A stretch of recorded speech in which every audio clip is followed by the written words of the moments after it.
really a pleasure to be able to talk to you today about urban strategy, digital twins for livable and resilient cities, and the application in ambient air quality. And just to start off, this picture on the right side of this slide shows two of my colleagues, Peter and Han, working on this digital twin environment. And in the background, you can see a beautiful picture of the air quality actually in the city, together with some data layers, some road layers. And in the picture in the front, there's the congestion levels in the city.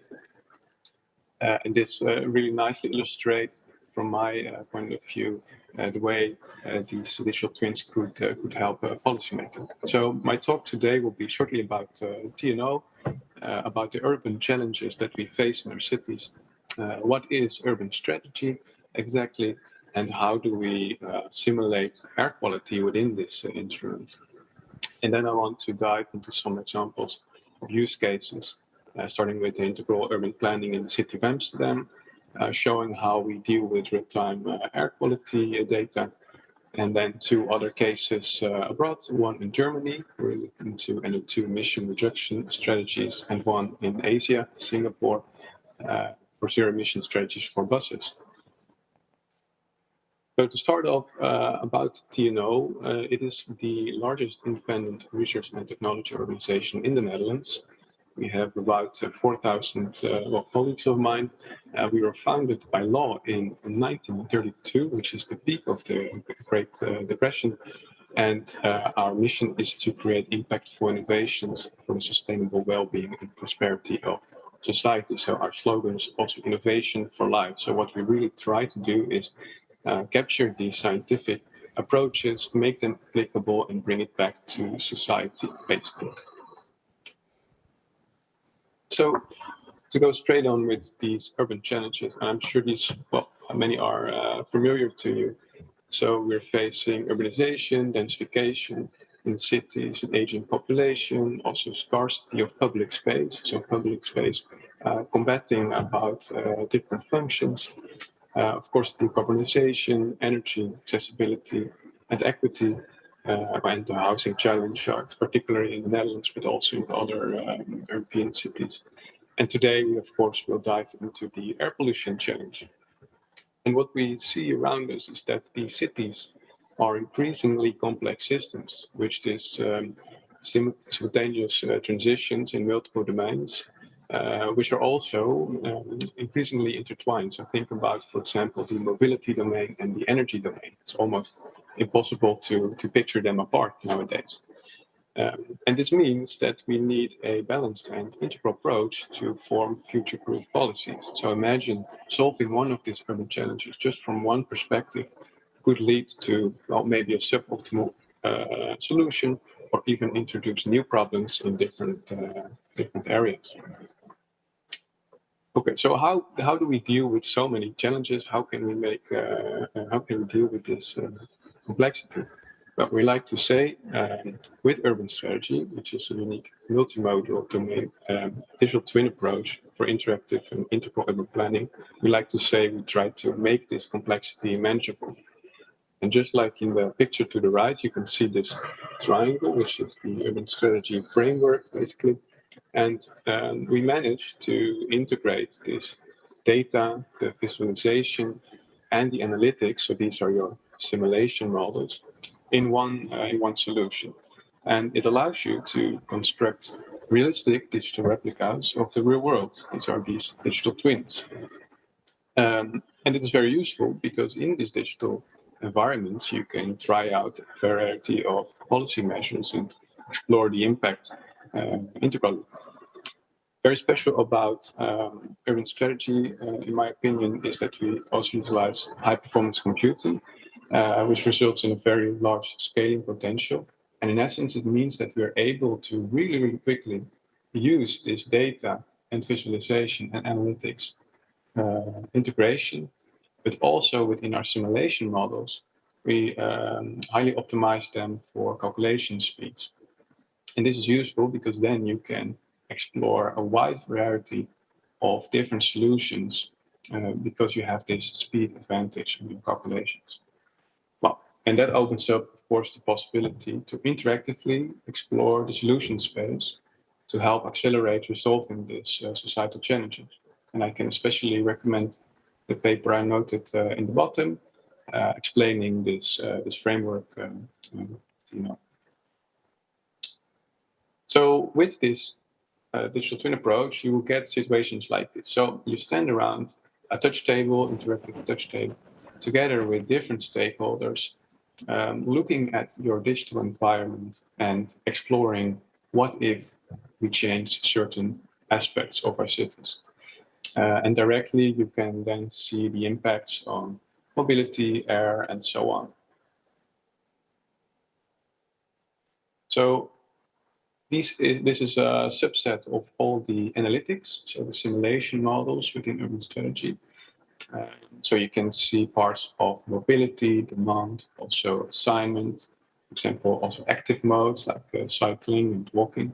Of course, air quality, noise quality, energy, like I also mentioned, and especially interesting also, we're working on equity indicators. So how can we determine for whom in our city these different policy interventions actually play out?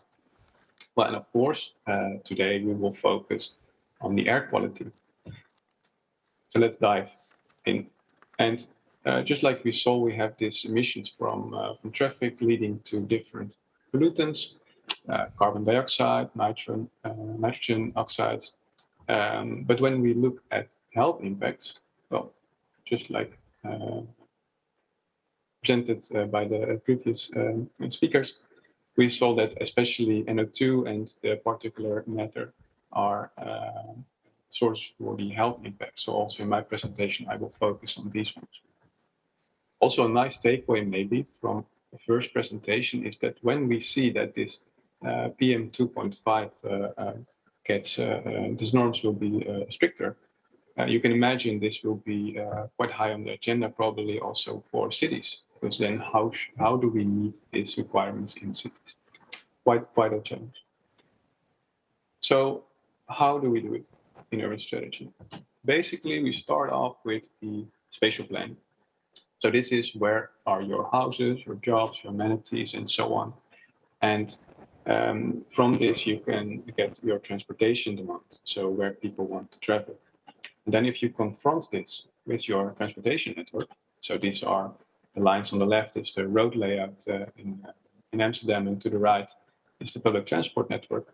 So when you confront this demand with the network, you can visualize the traffic flows. And this shows the number of people, this is car intensities in the morning rush hour in the city of Amsterdam, traveling between their origin and destination points. And the wider the bar, the more traffic there is. So you can clearly see at the sides of the city, these highways leading up, but also quite some car intensities actually in the city center around the central station, where my pointer is at now. Okay, so if we know where people are driving, and we know these characteristics like fleet composition or street type or congestion level and so on, we can calculate the tailpipe emissions. But then how do we get from the emissions to concentrations? Well, the short answer is that we use calculation points that we name receptors, but for the sake of this theme, we will dive a little bit more into this.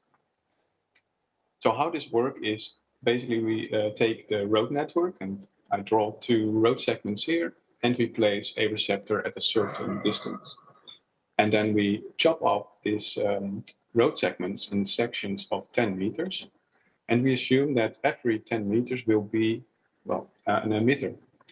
And this receptor calculates the paths towards it to get to the concentrations.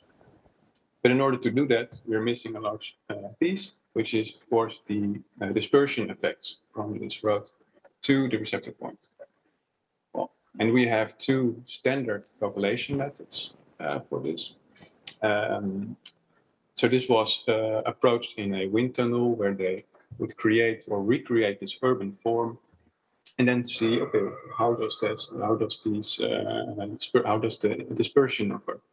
And it turns out that you can distinguish two types. One are the name is SRM1, and the name is car, so it's not just for cars, but it's an abbreviation.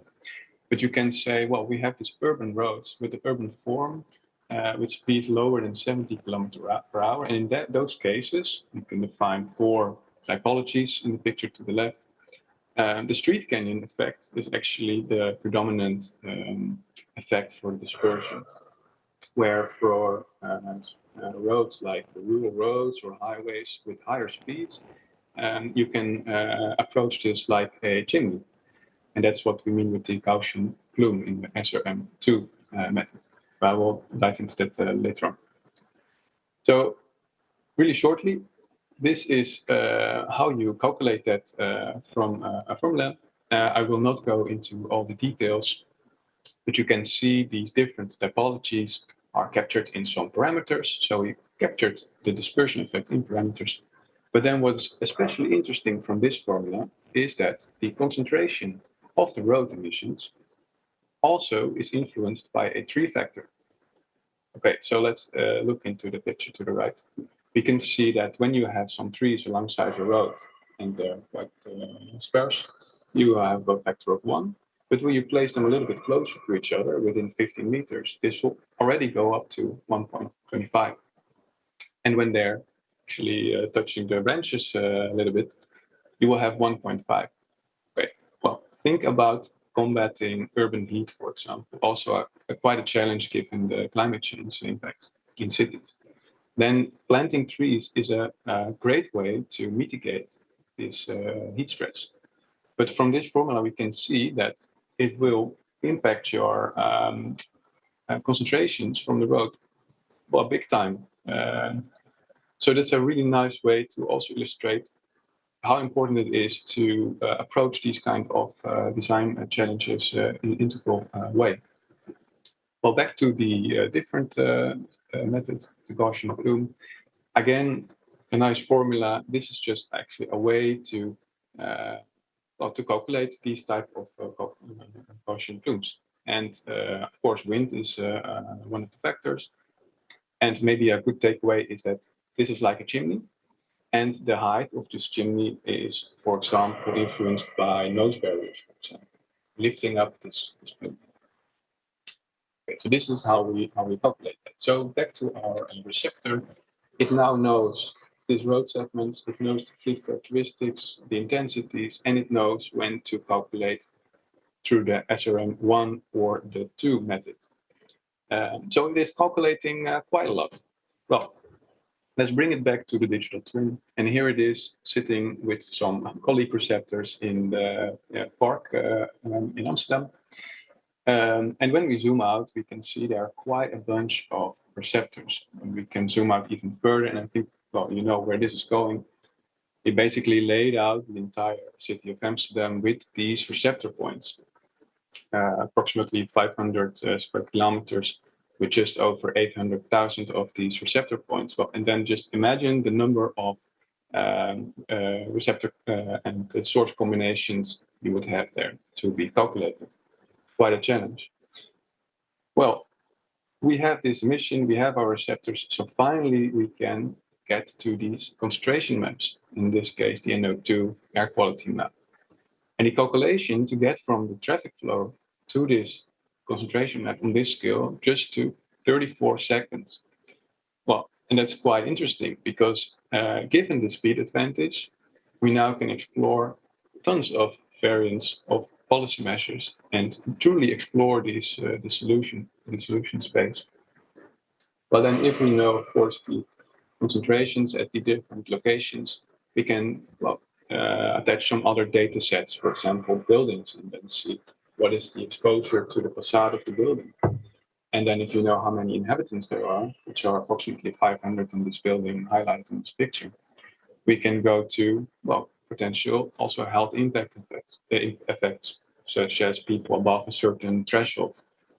And the picture in the back is the PM10 map. This is a very small clip of a digital twin we built together with the city of Amsterdam. It's one of our long-lasting innovation partners on urban strategy. Well, you can see here a representation in a 3D interface showing up these air and noise quality layers. And here we are in a 2D interface. And we can show different modeling results. So again, for example, these are the traffic intensities calculated by our demand and traffic assignment models and so on. This is the translation to air quality, and these are the noise levels at a certain point, also approached with a similar way with these kind of receptors. And unique about this approach is that we can not only visualize the data, but we can interact with it. So, for example, this is a part of the highway, and it has certain properties, speed and capacity.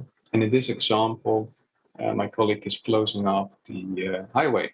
So the speed is temporarily changed of this individual link to 0 km/h.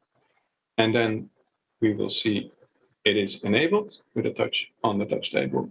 And immediately, all the simulation models that are interested in this data set are triggered. So naturally, this is the assignment model, for example. It recognizes that that route is unavailable and starts reallocating the routes or the traffic on the network. And we can see, of course, this impact on traffic intensities. But because these traffic intensities also changed, our air model also recognized, hey, this is something I'm interested in, I should recalculate. So immediately, this train of simulation models starts calculating, to giving you an integral perspective. And it will end on this movie on this part. You can basically see the impact of closing down this road from a scenario without measures and a scenario with measure. And this is just one measure, but this can be a set of measures, of course. So that's the approach in Amsterdam. Highly dense city, still growing. How could we get it livable for the people in Amsterdam and around it, of course? Another example is real-time air.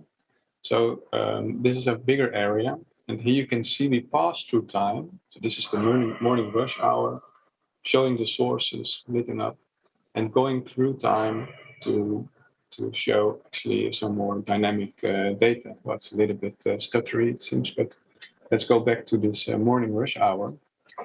So this is approximately at 8:30 in the morning. You can see for the Northwest industry producing, and due to the wind direction also having these dispersion effects calculated. And to the south side of Amsterdam is Schiphol Airport, a large airport in the Netherlands. And we can see that these also from the traffic, this air quality quite heavily is influenced with this wind direction, just to show that we can also deal with this kind of data. Another interesting use case in Germany for German cities, and the challenge here was to come up with short-term mitigation measures to improve the air quality. Well, we did it together with PTV, and there's also a nice article about it at the bottom. And in this example, we looked specifically at the reduction of NO2. And then it was seen that on short term, of course, changing to, for example, cleaner or electric engines, significantly impacted your NO2 emissions on the location. And in another study in Amsterdam, we also looked at the deployment of shared modes, for example. And there it became apparent that when you just look at NO2 emissions, you might improve the situation. But, if you don't tune these shared cars properly, you will get such an attractive proposition that you cannibalize on your bike traffic or even your PT traffic, leading, of course, to higher congestion ratios, also emission of PM10 and 2.5. And then the final one to end my talk is in Singapore, where they have a fleet of 6,000 buses running on diesel engines. And, they need to be electric at a certain point. And you can see that this is quite a challenge. bring together the energy grid, but also all kinds of business case elements, like which type of batteries should we choose, which kind of buses should we order, what will be the routes, how should we design our charging infrastructure. Well, quite complex, and we transferred this knowledge also to the Land Transport Authority in Singapore. So thank you very much for listening to my story. And if this triggers you in some way positively, of course, then I would say let's collaborate, because what I see is that the innovation that we work on really thrives on innovation, on collaboration. So my final statement would be to let's improve our cities together, and please reach out if you have any questions. Thank you.